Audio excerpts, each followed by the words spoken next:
네, 오늘 말씀의 제목은 보이지 않아도입니다. 보이지 않아도. 말씀 제목 안 뜨네요. 보이지 않아 떴나요? 네, 보이지 않아도입니다. 네, 여러분 보이지 않는 것들이 많이 있지만 보이는 것보다 보이지 않는 것들이 중요한 게 꽤 많아요. 우리가 생각하는 것보다. 보이지 않는데 중요한 것들 뭐가 있을까요? 사랑, 경건, 거룩, 소망, 믿음, 그리고 노력 등등. 이런 것들은 눈에 보이지 않지만 한결같이 다 중요한 것들입니다. 여러분들 노력 없이 뭐가 되는 거가 없죠.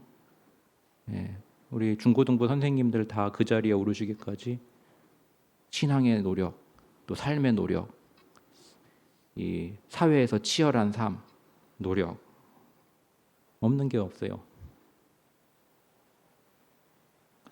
또 경건함, 거룩함 보이지 않아요. 그렇지만은 이런 것들은 다 중요합니다. 그런데 이러한 보이지 않는 것들 어떻게 보면은 추상적 개념이라고도 할 수 있겠지만 이런 것들이 보여질 수도 있어요. 어떻게 보여지냐면은 우리의 모습 속에서 보여집니다. 이 사랑이라는 거는 개념입니다. 보이지 않아요. 개념 추상적입니다. 그러나 그것은 우리의 모습 속에서 나타나져 보일 수 있어요. 우리가 잘 아는 고린도전서 13장. 오래 참고. 저렇게 오래 참다니. 이건 보여지지 않습니까? 온유하며 그들의 삶의 그분의 말과 행동과 이 성품, 품성 뭐 이런 데에서 이 온유함이 보여져요. 그다음 성내지 아니하며 그다음에 이거 또 무례히 행치 아니하고. 이게 이제 학생들에게 이제 좀 비일비재하잖아요. 이렇게 선생님이 좀 잘해주면 선생님한테 무례해, 잘해주는 선생님한테. 근데 선생님이 좀 무섭고 그러면 또 이제는 딱 이렇게 바짝 긴장하고. 근데 여러분 사랑이라는 거는 잘해주는 사람이나 또 엄격한 사람이나 무례히 행치 아니한 것 이런 것들. 그다음 성내지 아니하고. 그러니까 이런 것들은 우리의 사람의 삶의 모습에서 보여지는 것이기 때문에 이런 걸 통해서 저 사람이 사랑을 하고 있구나, 사랑을 가지고 있구나라는 것을 우리가 알 수 있다라는 거죠. 그다음 이 경건이라는 건 또 무엇입니까? 경건. 이 캠브리지 사전에 의하면은 이 경건을 뭐라고 설명하고 있냐면 하나님께 대한 순종과 하나님께 대한 존경이라고 말하고 있어요. 그래서 하나님께 대한 순종이 있고 하나님께 대한 존경의 그러한 삶의 모습을 보여주는 그 사람을 모습을 보면서 경건이 눈에 볼 수 있는 거죠. 경건이라는 것을 우리가 볼 수 있는 것입니다. 그럼 거룩은 무엇입니까? 거룩은 또 사전에 의하면은 구별되다라는 뜻으로 그 구별됨은 하나님께 바쳐짐으로 구별되었다라는 거예요. 그러니까 그냥 단순히 구별이 아니죠. 뭐 이것과 이것은 구별되었다가 아니라 거룩이라는 것은 구별된 것이지만 하나님께 바쳐짐으로 구별되었다라는 것입니다. 그래서 너희는 거룩하라라고 하셨잖아요. 그 거룩은 하나님께 바쳐짐으로써 거룩한 것이니까 내 것이 아니라 하나님의 것입니다 라는 삶을 살아가는 거겠죠. 내 것이 아니라 주님의 것입니다. 내 삶은 이러한 그 자세로 살아가는 것, 그것이 거룩입니다. 여러분 하나님께 우리는 구별된 사람들이라고 하잖아요. 우리는 거룩한 사람이라고 합니다. 그런데 내 뜻대로, 내 좋을 대로, 내 편한 대로 주님은 온데간데 없이 내 중심으로 살아간다라고 하는 것은 그것은 거룩하다고 할 수가 없는 거겠죠. 그러니까 거룩은 보이지 않지만 그 사람의 모습 속에서 저 사람은 거룩하구나, 거룩이 있구나, 아니구나라는 것을 우리가 볼 수 있다라는 거예요.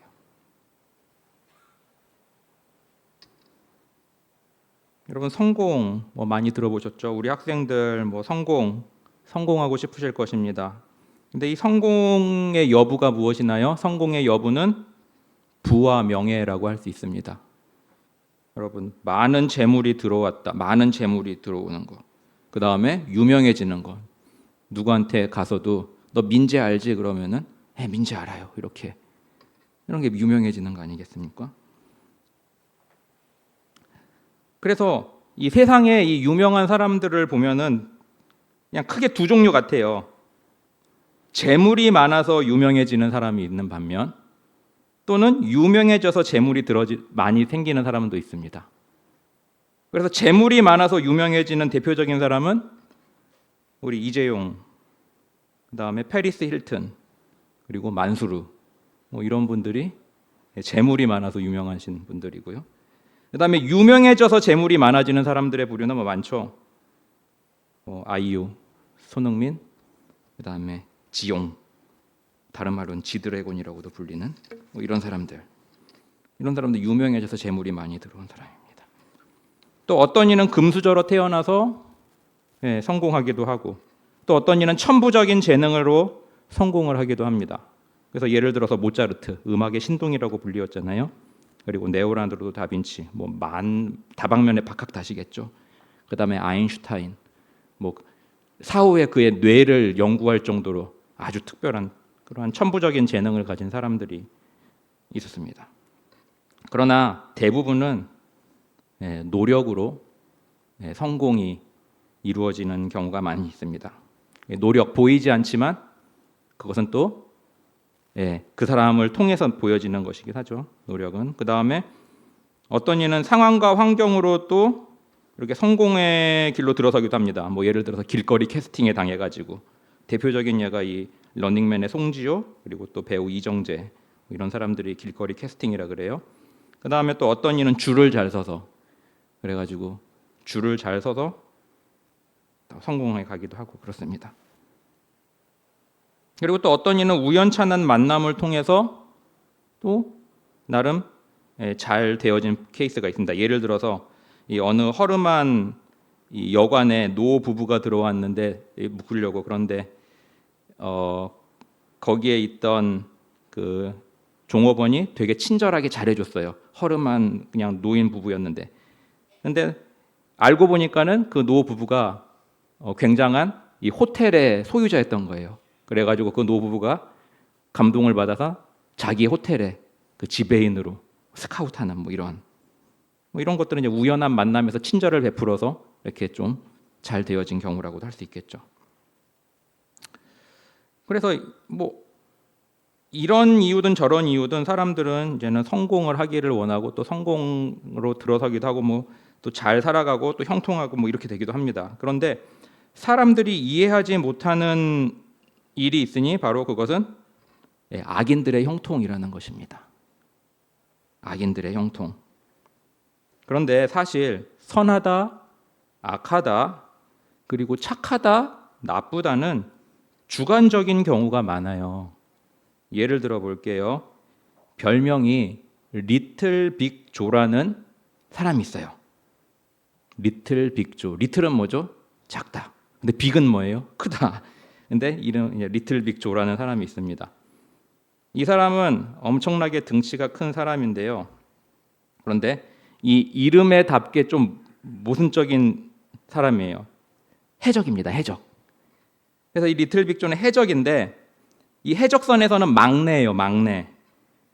그런데 이 막내로서 아주 잘해요. 그래서 고참들을 알뜰히 잘 챙깁니다. 그리고 고참들의 명령에 고분고분 잘 따라요. 그래가지고 이 해적선에서 이 해적들은 이 리틀 빅 조를 야 너는 참 착한 아이야 라고 치켜 세워요. 그런데 해적질을 할 때는 그러니까 남의 배를 올라타가지고 막 해적질을 할 때는 너무도 잔인무도합니다. 남녀노소 가리지 않고 봐주지도 않아요. 그러면은 이 리틀 빅 조라는 이 해적은 착한 사람이에요, 나쁜 사람이에요? 그렇죠? 주관적이잖아요. 같은 동료에게 있어서는 너는 착한 애야 라는 소리를 듣지만 해적질을 당하는 사람에게 있어서는 너무나 나쁜 사람인 거죠. 그런데 이뿐만이 아닙니다.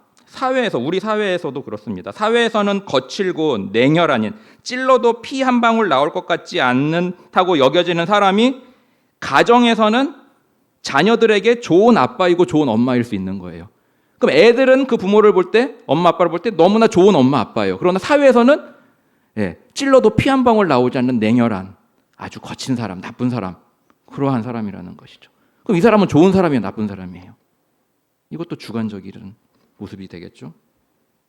또 착한 딸, 착한 아들인데, 그러니까 부모에게 있어서는 착한 딸, 착한 아들인데 그 사람이 같은 사람이 나쁜 아내, 나쁜 남편일 수가 있다라는 것입니다.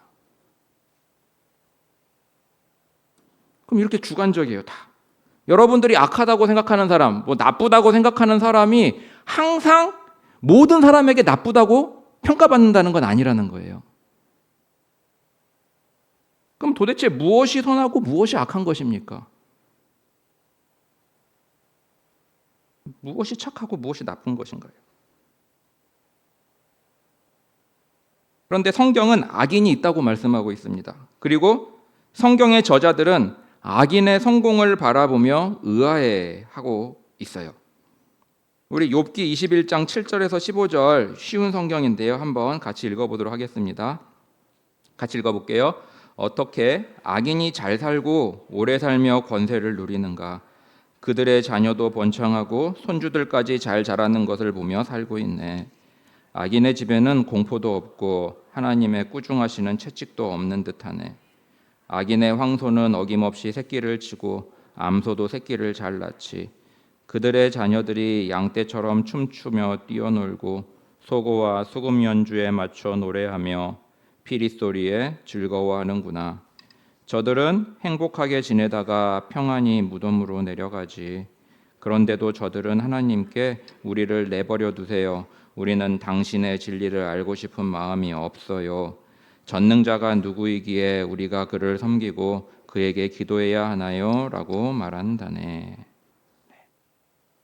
여기서 우리는 알 수 있습니다. 성경이 말하는 악인은 그의 마음과 행동과 선택이 하나님이 없는 사람을 말하고 있는 거예요. 의도적으로 하나님을 멀리하고 하나님을 부정하며 자기 뜻대로 자기 중심으로 살아가는 사람을 성경은 일컬어 악인이라고 하고 있습니다. 여러분, 이스라엘은 교회의 모형이기도 해요. 여러분, 광야에 있은 이스라엘을 광야 교회라고도 불렀잖아요. 그래서 이스라엘은 이 신정 국가입니다. 그래서 태어날 때부터 율법이 주어지고요, 여호와의 신앙의 분위기에서 자라가고 살아갑니다. 뭐 남자들은 할례를 받기도 하고요. 그리고 또 뭐 율법을 어려서부터 암송하고 이래야 됩니다. 그리고 대부분의 이 이스라엘 사람들의 조상은 다 거슬러 올라가 보면은 대부분 다 야곱의 12아들들 중에 하나의 후손이에요. 그런데 그런 이스라엘 백성들 중에서도 하나님 없이 살아가는 사람들이 있었다라는 거예요. 마치 교회는 다니지만 무늬만 교인인 사람들이라고 할 수 있는 거죠. 그런데 그런 하나님 없이도 살아가는 사람들, 오늘날로 말하면 무늬만 교회인 사람들인데 너무나 형통하고 잘 살고 있다라는 것입니다. 그래서 시편 73편 1절에서 9절에는 이 시편 기자가 이렇게 적고 있는데요. 이것도 한번 같이 읽어보도록 하겠습니다. 참으로 하나님은 이스라엘을 선하게 대하시며 마음이 깨끗한 자들에게는 더욱 그리하십니다. 그러나 이제 나는 그 사실을 믿을 수 없게 되었습니다. 내 믿음을 다 잃어버린 것 같습니다. 왜냐하면 악한 사람들이 잘 사는 것을 보고 나는 그런 교만한 사람들에게 질투를 느꼈기 때문입니다. 그들은 마음에 갈등도 없고 몸은 건강하고 강합니다. 그들에게는 우리가 겪는 어려움들이 없고 다른 사람들처럼 불행한 일들도 일어나지 않습니다. 그러므로 그들은 교만을 목걸이로 삼고 폭력을 옷으로 입고 있습니다. 그들의 굳어진 가슴에는 악한 생각이 들어 있으며 교만한 생각은 끝이 없습니다. 그들은 다른 사람들을 헐뜯고 악한 말을 하며 거만한 태도로 남을 위협하기도 합니다. 입으로는 하늘을 대적하고 혀로는 땅을 두루다니며 악한 말을 내뱉습니다. 이것이 악한 자들이 사는 방식입니다. 언제나 편안하게 살면서 재산은 점점 더 늘어만 갑니다.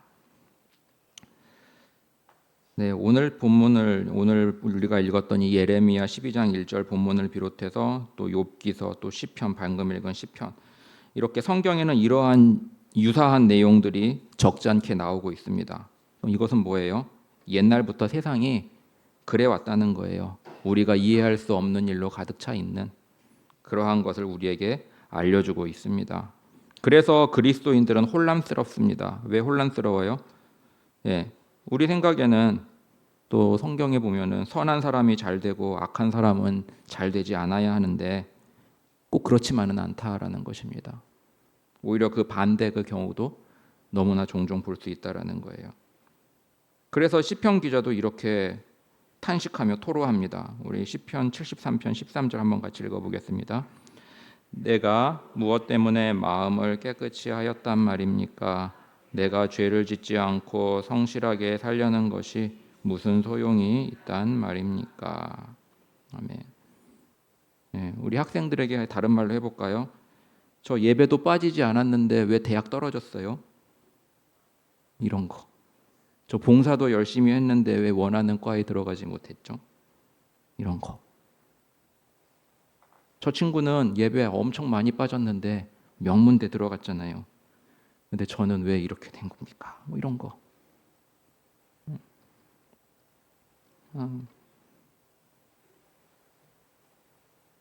이 성경에 보면은 지혜로웠던 왕이 있죠. 솔로몬입니다. 세상의 이치를 깨달으려고 부단히 노력했던 지혜의 왕 솔로몬도 이 세상 돌아가는 일을 도대체 이해할 수 없다라고 전도서에서 말하고 있어요.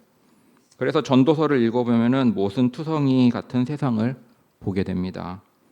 그러면서 솔로몬은 다음과 같이 기록하였습니다. 우리 한번 같이 전도서 7장 15절 같이 읽어보겠습니다.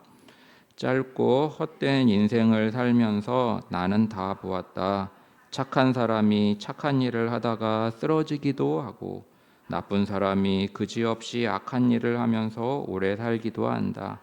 그러니 너무 착하게 살려고 무리하지 말고 너무 지혜롭게 되지도 마라. 그래봤자 아무것도 얻지 못한다.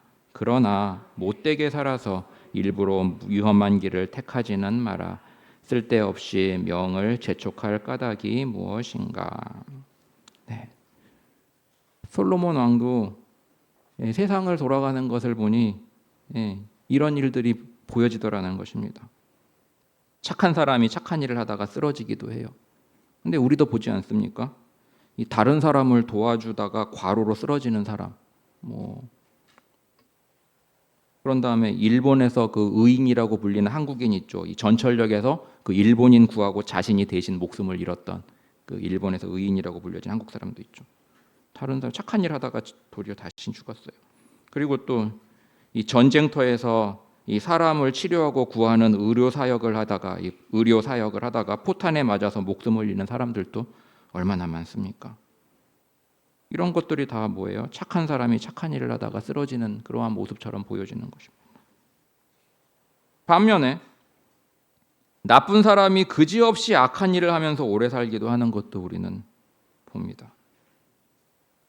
대표적인 우리가 잘 아는 사람, 이 휴전선 북쪽의 살인마, 이 세습의 시작의 장본인, 이 사람이 전쟁을 일으켜가지고 이 남북한에 얼마나 많은 사람들이 죽었습니까? 우리나라뿐만이 아닙니다. 이 킬링필드로 유명한 이 캄보디아의 독재자 폴포트, 자국민 200만 명을 학살했어요. 대단한 살인마 아닙니까? 그런데 놀라운 건 뭔지 아세요? 그 폴포트의 전직이 뭐였냐면 역사, 문학, 도덕을 가르쳤던 교사였습니다. 도덕교사였어요. 도덕교사. 그리고 교사로서의 그를 기억하는 학생들은 그가 훌륭한 교사였다고 기억하고 있습니다. 그러니까 훌륭한 교사였는데 이 킬링필드라는 이 엄청난 수백만 명의 사람의 목숨을 뺏어간 사람이 바로 이 사람입니다. 그런데 이 사람 72세에 죽었어요. 꽤 장수를 했습니다. 그리고 또 오늘날 세계 각처에 전쟁 많이 일어나잖아요. 이 침략 전쟁을 일으킨 지도자들도 그렇지 않습니까? 그로 인해서 자국민, 또 타국민, 수많은 사람들, 한 사람 한 사람의 목숨이 다 귀한데 그들도 누군가의 아버지고 어머니고 자식들인데 세상을 떠나야 했어요. 이런 사람들도 나쁜 사람들인데 사람들이 엄청 저주를 하겠죠. 귀신은 뭐하냐, 저 새끼 안 잡아가고 뭐 이렇게. 그렇지만은 여전히 건재합니다.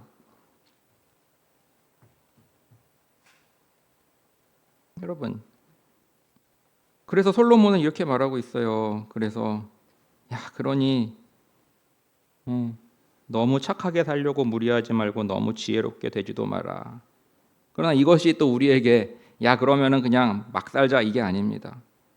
그러니 이것은 하나님 없는 자기를 위한 삶으로 살아가지 말라라는 그러한 의미를 담고 있어요. 그런데 거기 아까 우리가 읽었잖아요. 그러나 못되게 살아서 일부러 위험한 길을 택하지는 마라. 쓸데없이 명을 재촉할 까닭이 무엇인가? 이래도 착한 데도 죽고 뭐 나쁜 일 살아도 오래 사는데 그러면 내 마음대로 하자 이렇게 하지 말라라는 것입니다. 그것은 쓸데없이 명을 재촉하는 거라라고 말하고 있어요. 그럴 필요 없다라는 거죠.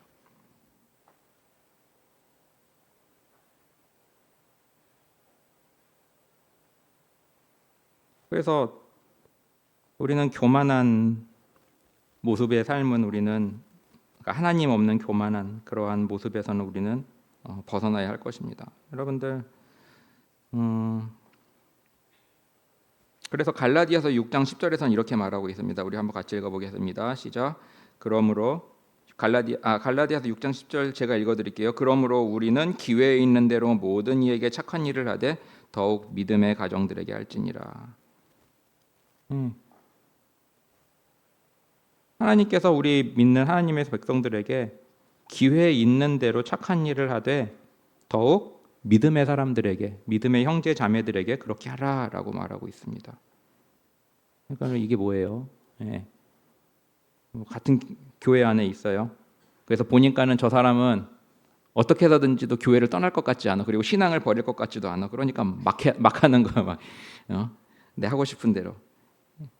그러지는 말라라는 거죠. 아무리 그 사람이 믿음 안에서 끝까지 가고 또 뭐 교회를 떠날 것 같지 않다 하더라도 여기서 보면 믿음의 형제 자매들에게 더욱 더 잘하라라고 말하고 있는 것을 우리가 볼 수 있습니다.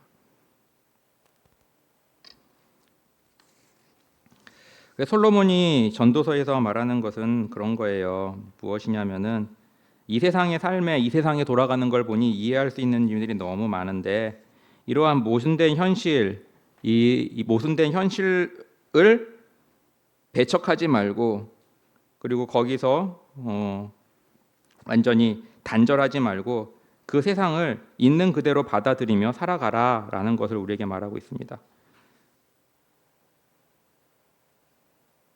그러나 더욱 중요한 것은 이 세상이 이처럼 모순되고 또한 인생의 불확실성이 만연한 이 세상에 소망을 두지 말고 하나님께 소망을 두고 살아가는 것이 지혜로운 자의 삶이다라는 것을 우리에게 말씀하고 있는 거예요. 오늘 본문을 읽었던 이 예레미야는 하나님의 부르심을 받고 40년간 사역을 했던 선지자였습니다. 하나님께서 그를 부르실 때 하나님께서 예레미야에게 이렇게 약속을 하셨어요. 우리 예레미야 1장 18절에서 19절 읽어보겠습니다. 보라, 내가 오늘날 너로 그 온 땅과 유다 왕들과 그 족장들과 그 제사장들과 그 땅 백성 앞에 견고한 성읍 세기둥 노성벽이 되게 하였은즉 그들이 너를 치나 이기지 못하리니 이는 내가 너와 함께하여 너를 구원할 것임이니라 여호와의 말이니라. 아멘. 하나님께서 1장에서 예레미야를 부르실 때 내가 너를 불렀잖아. 내가 너를 견고한 성읍 그리고 쇠기둥 노성벽이 되게 할 거야. 그래서 너를 대적하는 들이 너를 치려고 하나 이기지 못할 것이고 그리고 또 내가 너와 함께해서 너를 분명 구원할 거야. 이렇게 약속을 하셨어요. 그럼 여러분들 이 말씀을 우리가 하나님께서 우리에게 해주셨다면 우리는 어떤 생각이 들죠? 이제는 주님의 일만 계속해 나가면은 나에게는 어떠한 어려움도 없겠구나. 모든 대적자들이 다 나가 떨어지겠구나라는 생각을 하겠죠. 그러나 예레미야서를 읽어보시면 우리는 그 예레미야의 그 사역 40년이 어떤 삶이었는지 우리는 볼 수 있습니다. 바로 고난의 삶이었습니다. 사람들에게 손가락질 당하고 또 수많은 대적 적들을 생겨버린 거죠. 그래서 예레미야를 비난하고 욕하고 또 저 사람 감옥에 쳐넣어야 된다 그러고 또 심지어는 깊은 웅덩이 속에서 갇혀서 지내기도 하고 빵과 물 죽지 않을 정도로만 먹으면서. 여러분들 하나님께서 이렇게 약속해 너를 정말 견고한 성읍 노성벽 쇠 강철 아이언맨 이런 게 아니겠습니까? 그런데 그의 삶은 고난의 연속이었다라는 거예요.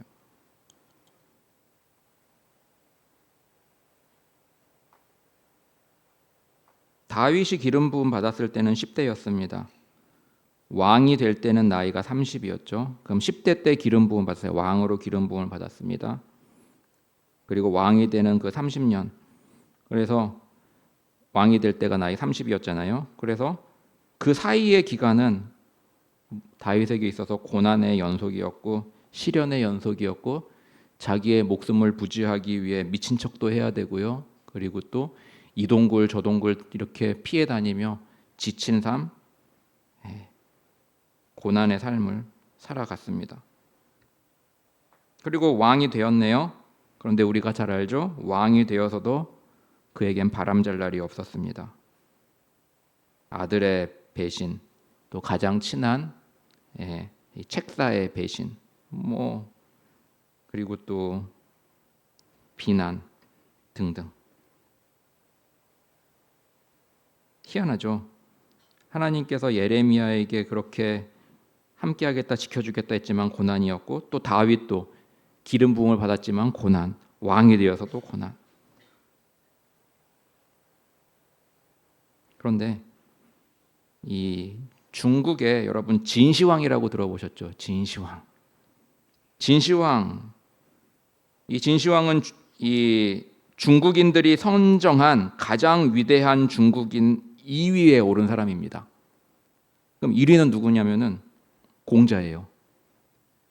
아무튼 두 손가락 안에 들었으니까 굉장히 중국 사람들이 존경하는 사람이겠죠. 이 진시황은 중국을 최초로 통일한 장본인으로서 현재의 중국을 잇게 한 왕이라고 평가되는 사람입니다. 그런데 이 사람이 뭘로 유명하냐면 세상 사람들에게 불로초로 유명합니다. 영원한 통치를 하고 싶어서 이 신하들을 모든 각처에 보내서 불로초를 찾아오게 시켰잖아요. 그런데 그렇게 살고 싶어서 아등바등했던 이 진시황이 몇 세에 세상으로 떠났을까요? 49세의 나이로 세상을 떠났습니다. 그가 살았던 시기는 BC 259년에서 210년이에요. 근데 다윗을 보세요. 다윗은 이 진시 황제보다 700년 전 앞선 사람입니다. 그러니까 훨씬 더 옛날 사람이에요. 그런데 다윗은 몇 살까지 살았나요? 70살까지 살았어요.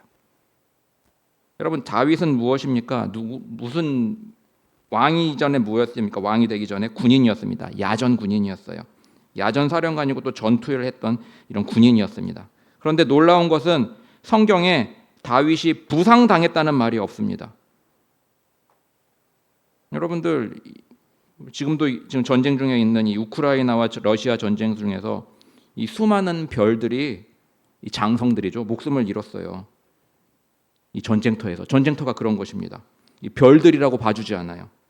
그런데 다윗은 실제로 나가서 싸우는 사람이었습니다. 그는 사울의 군대의 지도자였을 때부터 앞장서서 싸웠던 인물이에요. 사울이 내 딸하고 결혼하기 위해서 블레스 사람들 양피를 다 배워와라 그래가지고 나가서 직접 싸워가지고 또 자기 부하들하고 그렇게 싸웠습니다. 그렇게 그는 수많은 전투를 치렀음에도 불구하고 화살 한 발, 돌팔매 한 번 맞은 적이 없습니다. 그럼 이것은 무엇이라고 봐야 되죠? 이것은 기적입니다.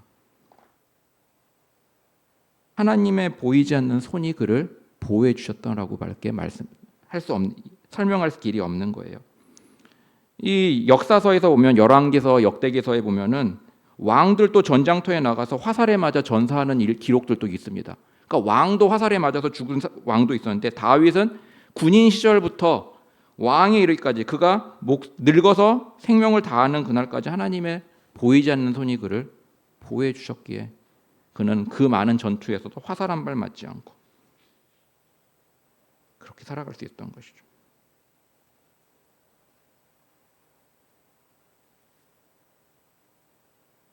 여러분 세상을 보십시오. 세상에서는 하나님 없이도 높은 권세를 가지기도 하고 높은 지위에 올라가기도 하고 어마어마한 재물을 소유하는 사람들이 주변에 있습니다. 우리 눈에 많이 보여요. 여러분들, 이 세상에 내노라 하는 기업들의 이 오너, 이 회장들이 다 크리스찬입니까? 아니잖아요.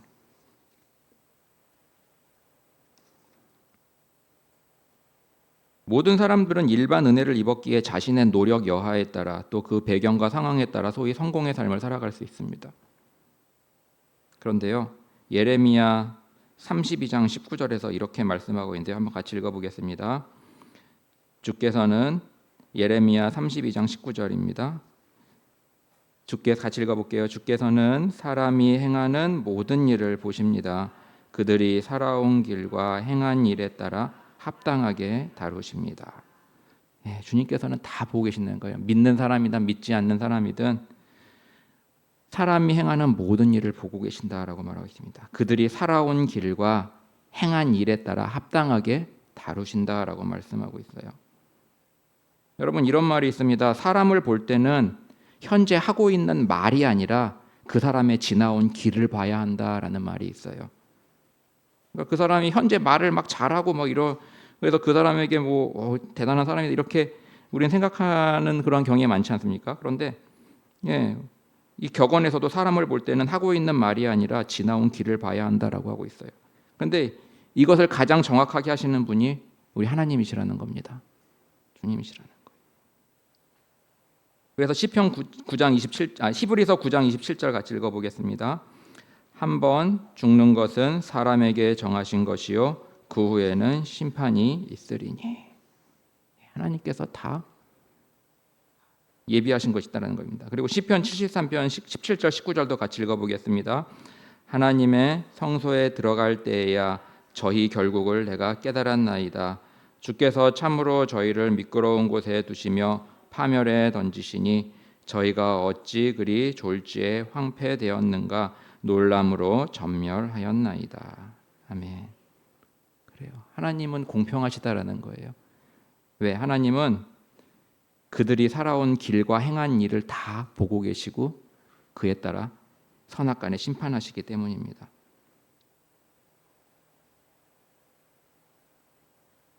악한 자나 패역한 자 모두 하나님의 보이지 않는 손 아래에 있습니다.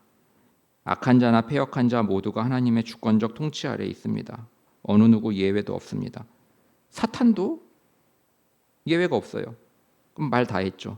하물며 인간들은 다 하나님의 주권적 통치 아래에 있습니다.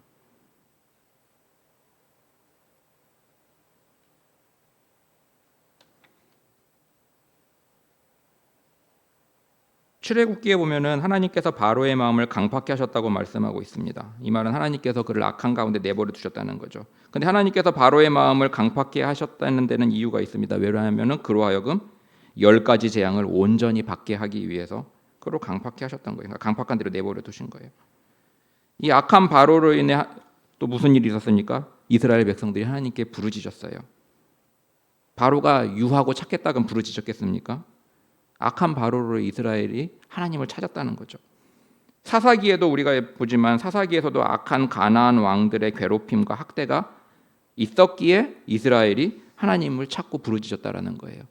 그 악한 사람들도 그렇게 하나님께서 쓰시는 것입니다. 여러분, 우리가 구원받을 수 있는 이유도 볼까요? 우리가 어떻게 구원받을 수 있게 됐나요? 빌라도가 있었기 때문입니다. 완악한 종교 지도자들이 있었기 때문이에요. 가론 유다가 있었기 때문입니다. 십자가에 못 박으라고 외쳤던 궁중들이 있었기 때문에 우리가 구원을 받을 수 있었어요. 만약에 빌라도가 그래 예수님 죄 없어 무죄 석방, 또 종교자들이 예수님을 막 떠받들고 너무 잘해, 또 가론 유다도 배신을 안 해, 그리고 군중들도 예수님을 그런 말 아무도 안 해. 그럼 예수님이 이게 아닌데 십자가에 못 박혀 이렇게 되지 않았어요. 근데 하는 이런 악한 사람들도 하나님께서 쓰셨다는 거죠. 예수님을 향해 철저하게 조작된 모진 거짓 증언들에 있어서도 다 그것을 하나님의 선하신 손에 맡겼습니다. 아버지의 선하신 손에 맡겼어요. 그리고 아버지의 뜻에 순종하였습니다. 우리 역시 마찬가지입니다. 우리가 하나님의 자녀라면 우리가 처한 모든 상황과 환경에는 아버지 하나님의 선하신 뜻이 있다는 것을 믿어야 합니다. 그리고 현실에 안주하지 말고 하나님의 전능하신 손을 의지하여 우리가 할 수 있는 것을 해야 해요. 그래서 시편 60편 12절 말씀 같이 읽어보겠습니다. 시작. 우리가 하나님을 의지하고 용감히 행하리니. 아멘. 그래요. 이것은 다윗이 교훈하기 위해서 지은 시라고 되어 있습니다. 다윗이 무엇 교훈, 우리에게 교훈하기 위해서. 여러분들, 우리가 하나님을 의지하는 것은 해야 돼요. 그러나 또 우리의 해야 할 일이 있다는 거예요. 용감히 행하는 것은 우리가 해야 할 것입니다. 하나님의 일이 있고 우리의 일이 있습니다. 생각만으로는 안 돼요. 우리가 해야 할 것을 또 해야 되는 거죠. 하나님을 의지하지만 또 내가 할 건 해야 돼요. 우리 학생들, 하나님을 의지하지만 공부는 내가 해야 돼요. 하나님을 의지하지만 암기, 뭐 이해하려고 하는 거, 그 다음에 시간을 내서 엉덩이 붙이고 이렇게 앉아 있는 거, 공부, 이건 우리가 해야 되는, 여러분들이 해야 되는 것입니다. 우리는 악한 자의 형통, 패악한 자의 성공이 이해될 수 없을지라도 하나님은 언제나 선하심을 믿어야 합니다. 그리고 앞서갔던 우리의 신앙의 위인들, 욥, 다윗, 예레미야 같은 그러한 위대한 신앙의 인물처럼 악의 심판은 주님께 맡기고 우리에게 주어진 일을 열심을 다해야 될 것입니다. 그리고 우리에게 주어진 순종의 길을 끝까지 걸어가는 우리 모두가 되기를 주님의 이름으로 축원합니다. 아멘.